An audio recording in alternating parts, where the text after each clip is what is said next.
Sveiki! Es atrodos pie Latvijas Mākslas akadēmijas ēkas, Kronvalda bulvārī 4, kur jau kopš janvāra ir publiski pieejams Latvijas fotogrāfijas muzejs. Taču līdz šim nav notikusi neviena varbūt tāda vērienīga izstāde šajās telpās. Savukārt šodien šeit atklāja izstādi, kas ir veltīta Strenču stikla plašu kolekcijai.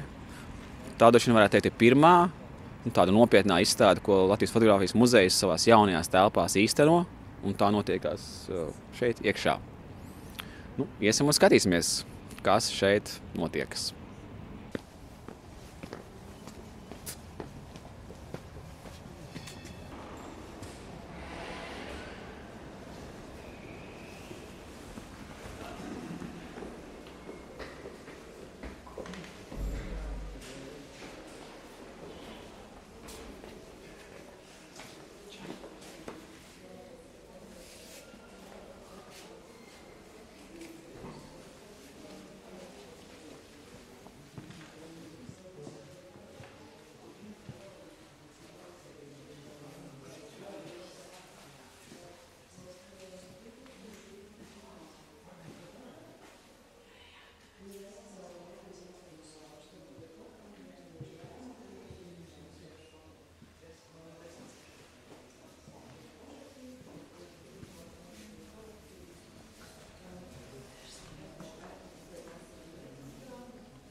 Kolekcija ir absolūti unikāla. Tā mums vairākus gadu desmit garumā, vairāk gadu garumā.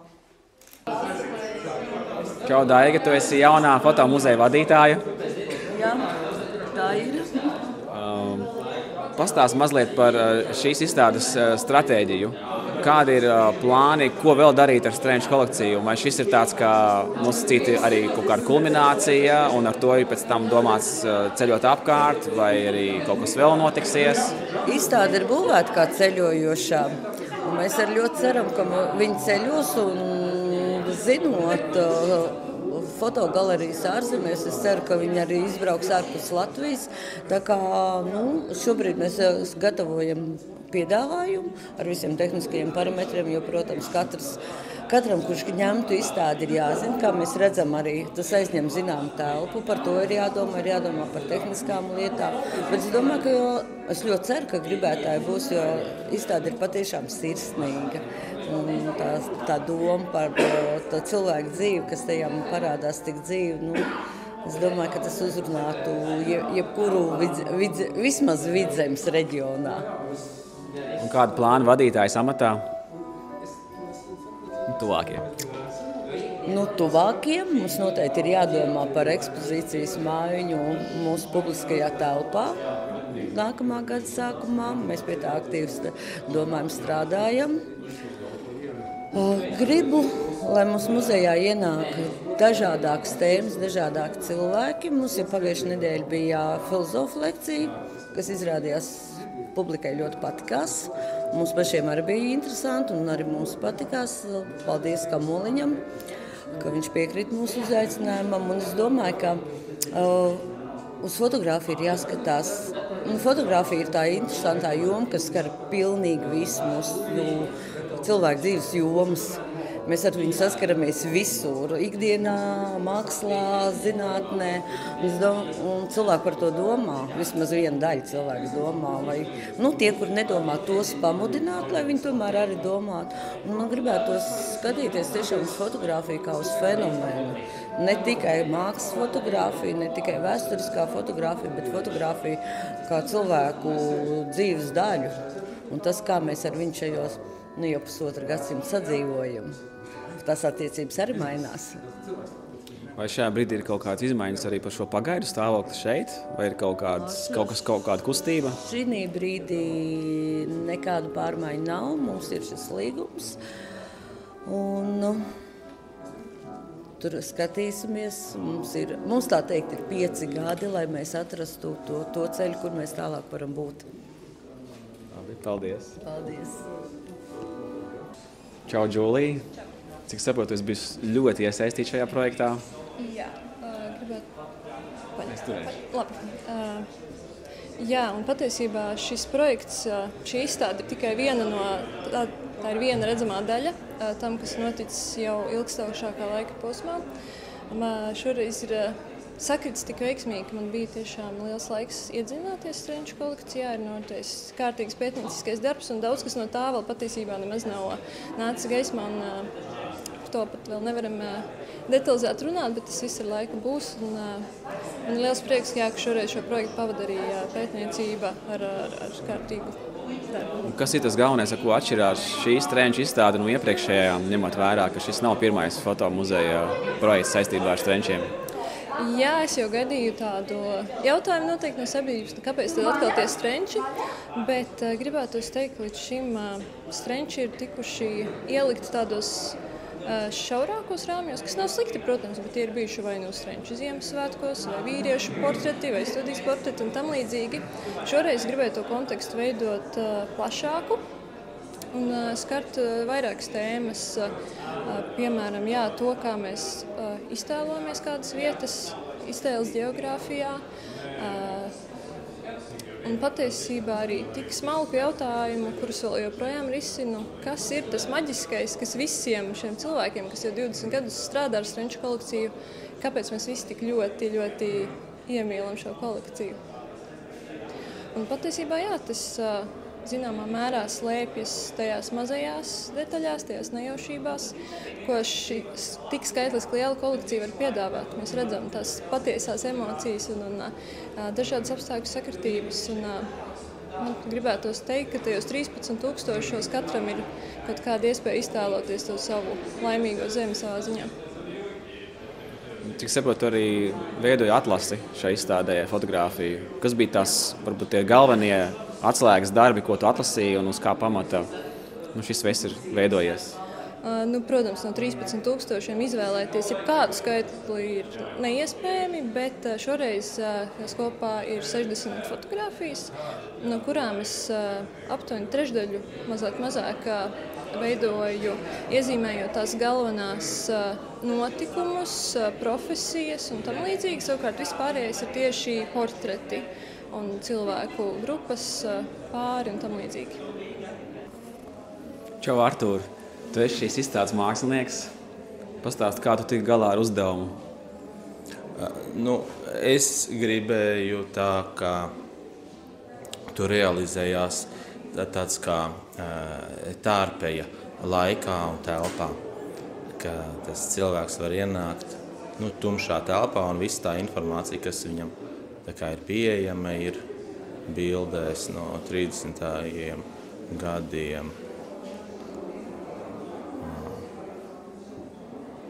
Tā.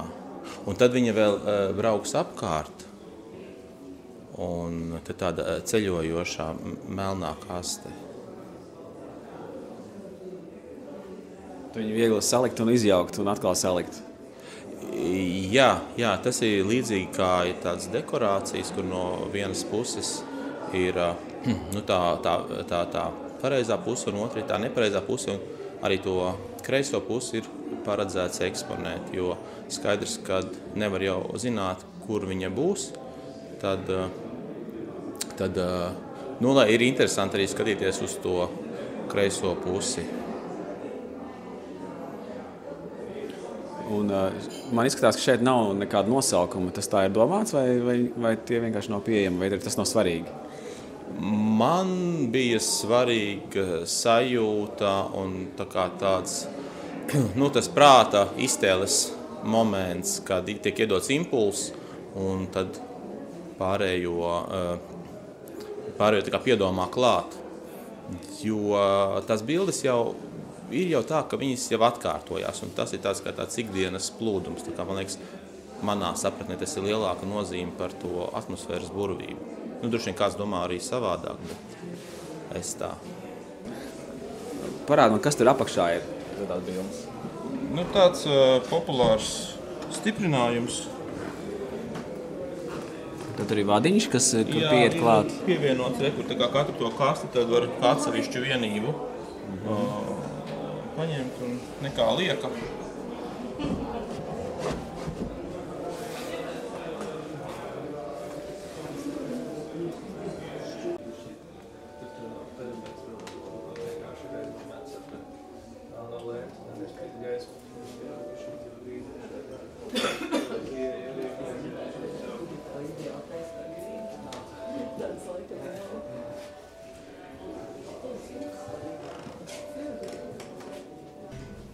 Nu, Robert, kāds tev iespējas par stikla strenčiem šeit?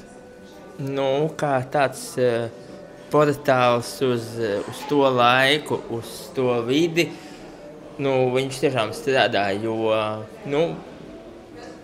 ir skaidrs, ka visi tie cilvēki ir tādi paši tā kā tagad, tikai, tā laika dzīve un tā vieta, un tā nav galvaspilsēta, bet, es domāju, ir interesanti apskatīties un saprast to, ka mēs diezko nešķiramies no tā laika cilvēkiem, ka mums ir tās pašas vēlmes, kas var būt mīlētiem, kaut kādas mantas, nezinu, kaut kādi ekonomiskie procesi, kas ir bērni, piedzimst, vienkārši gribam būt laimīgi.